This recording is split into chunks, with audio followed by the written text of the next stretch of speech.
Hello everyone, it's me புவி. Welcome to my channel. நான் உங்களுக்கு ஒரு பிளாக் சன்னா நான் இது வந்து நைட்டே ஊற வச்சுட்டு இது ஸோ இதை வச்சு நான் ஒரு குழம்பு ரெசிபி பண்ணி காட்டுறேன். தோசைக்கு இட்லிக்கு தொட்டுக்கலாம், ஈவன் சாதத்துக்கும் ரொம்ப நல்லாயிருக்கும். ஓகே வாஷ் பண்ணிட்டேன் நான். இது இப்போ நம்ம என்ன பண்ணோம்னா குக்கரில் தண்ணி போட்டுக்கோங்க. இதை போட்டுட்டு வாசனைக்காக ஒரு 4 பேபி பொட்டேட்டோஸ் போட்டிருக்கேன். அப்புறம் கொஞ்சமாக மஞ்சத்தூள் போட்டு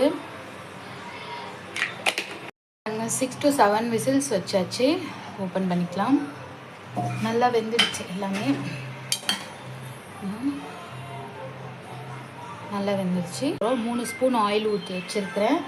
ஆயில் ஹீட் ஆனோடனே 1 ஸ்பூன் அளவுக்கு சோம்பு போட்டுக்கோங்க. ஒரு 6-7 பூண்டு அது போட்டுக்கோங்க. கருவேப்பிலை தேவையான அளவுக்கு 2, ஒரே ஒரு பச்சை மிளகாய் காரத்துக்கு போட்டுக்கிறேன். ஒரு வெங்காயம் நல்லா வதக்கிக்கோங்க.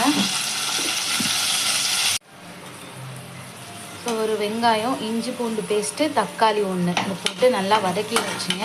இப்போது நான் வந்துட்டு ஒரு 6 முந்திரி பருப்பு சுடு தண்ணியில் ஊற வச்சு அதை அரைச்சி ரெடியாக எடுத்து வச்சுருக்கிறேன்.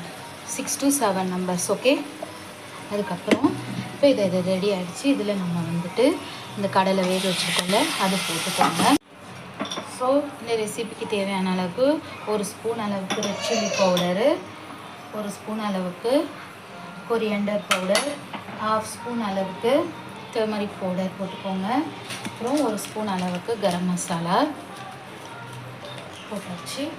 அண்டு இந்த ரெசிபிக்கு தேவையான அளவு உப்பு போட்டுக்கோங்க. ஆல்ரெடி கடலையிலையும் கொஞ்சம் உப்பு போட்டிருக்கேன்.